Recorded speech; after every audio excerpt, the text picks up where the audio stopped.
के ऊपर ये कैसे बोलते कि अरविंद केजरीवाल जी की रेवड़ियों को आज ये पसंद कर रहे हैं। तो कहीं ना कहीं हमने जो काम किया, इन्होंने खुद एक्सेप्ट किया कि भारतीय जनता पार्टी ने कि ये जो जन नीतियां हैं उनको लागू रखेंगे। तो अब कहीं ना कहीं आप ये नहीं कह सकते कि आम आदमी पार्टी ने काम नहीं किया। यमुना की नीति है, उसके लिए देखिए हमने अरविंद केजरीवाल जी ने खुद माफी मांगी कि जो काम नहीं कर पाए। और जो अभी बोल रहे थे कि हम जो है नीतियों के ऊपर जो काम करने के लिए आए थे राजनीति के लिए, और जो बड़े लीडर हैं कहीं ना कहीं उन्होंने को जो मैसेज जो है जनता तक के बीच में नहीं पहुंचा पाए, या जनता के कार्यों के ऊपर या क्या नीतियां रही, क्योंकि वही टारगेट रहे भारतीय जनता पार्टी के द्वारा, और उन्हीं टारगेट के ऊपर शायद वो विफल रहे हैं। मैं मानता हूं कहीं ना कहीं, क्योंकि हमारी जो बड़े लीडरशिप है, भारतीय जनता पार्टी ने सिर्फ उसी को टारगेट किया। अगर भारतीय जनता पार्टी अगर मेन मुद्दों के ऊपर राजनीति करती, कहीं भी देख लीजिए आप, देश के अंदर चुनाव हो रहे हैं, मेन मुद्दों से राजनीति से हटके कहीं और चुनाव के ऊपर बात करती है, तो उन मुद्दों के ऊपर राजनीति को जो हम दिशा देने के लिए आए थे राजनीति के लिए, वो कहीं ना कहीं आप देखिए कि अभी अरविंद केजरीवाल जी ने जब कहा था कि मिडिल क्लास के लिए इनकम टैक्स का स्लैब बढ़ाने के लिए, आज वही मोदी जी को मानना पड़ा। जो नीतियां थी वही मोदी जी को नरेश माननी जी, पड़ी। सत्य और असत्य की लड़ाई मुख्यमंत्री आतिशी ने कहा था, जो कि अभी 2800 वोटों से पीछे चल रही है, छोटा मोटा मार्जिन नहीं है सर। और ये सत्य और असत्य की लड़ाई में आपको क्या लगता है, क्या कहां जीत हो रही है और कहां चूक हो रही है? नहीं, सत्य और असत्य तो जनता डिसाइड करती है कि किसके लिए है। हम बोल सकते हैं कि सत्य और असत्य के लिए, क्योंकि ये जनता का अधिकार है, और इसके लिए ना आतिशी बोल सकती है कि सत्य असत्य किसके लिए।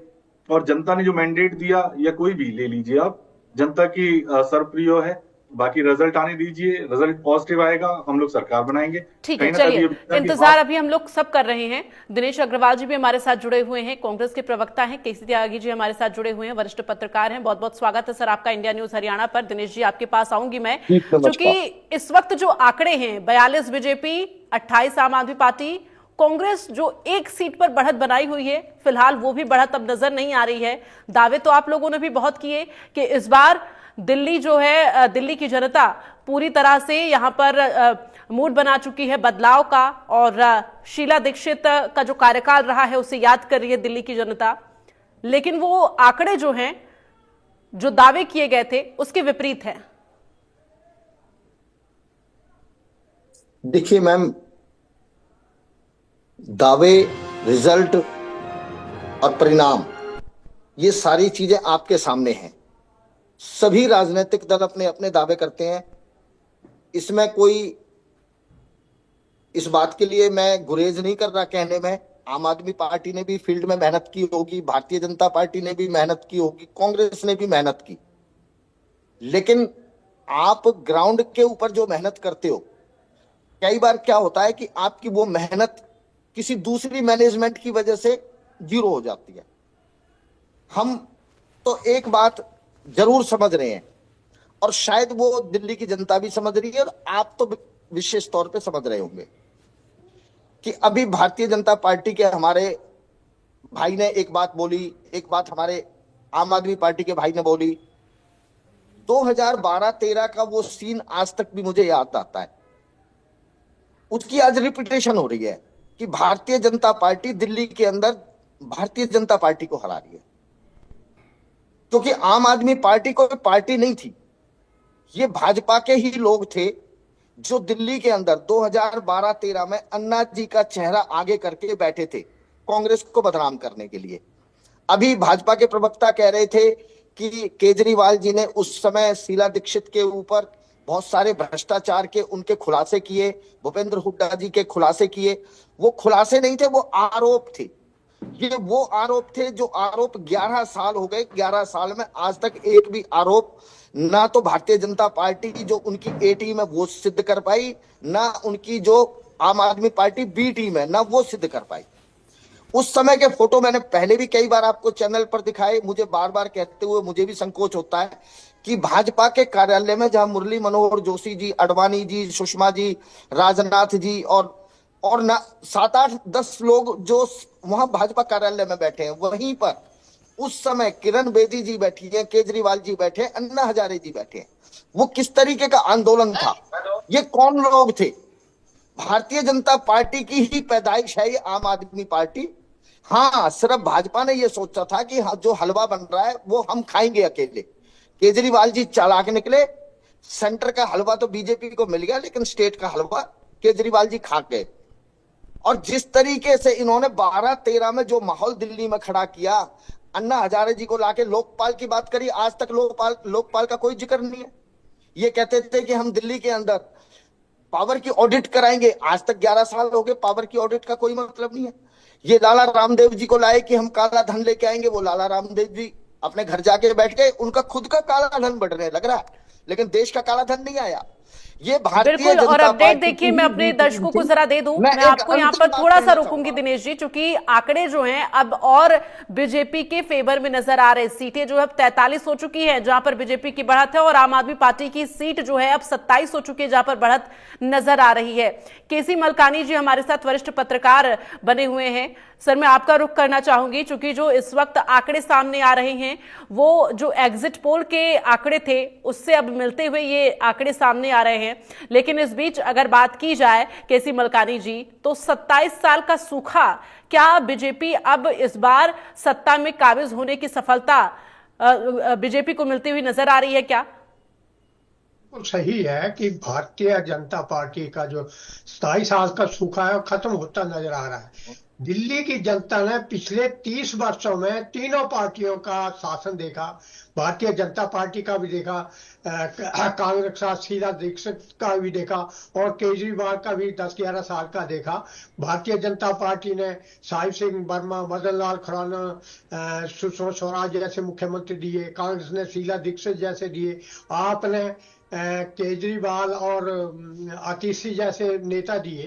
परंतु ये अब लगता है ऐसा है कि आप पार्टी ने एक जो दी है फ्री वाली की जो बात है, उसकी जो है वो अनुसरण सभी को करना पड़ रहा है। सभी लोग जो हैं, सभी पार्टियां जो है वो मुफ्त की राजनीति में जा रही है, जिससे जो देश की जनता है उसको मैं अपंग मानता हूँ।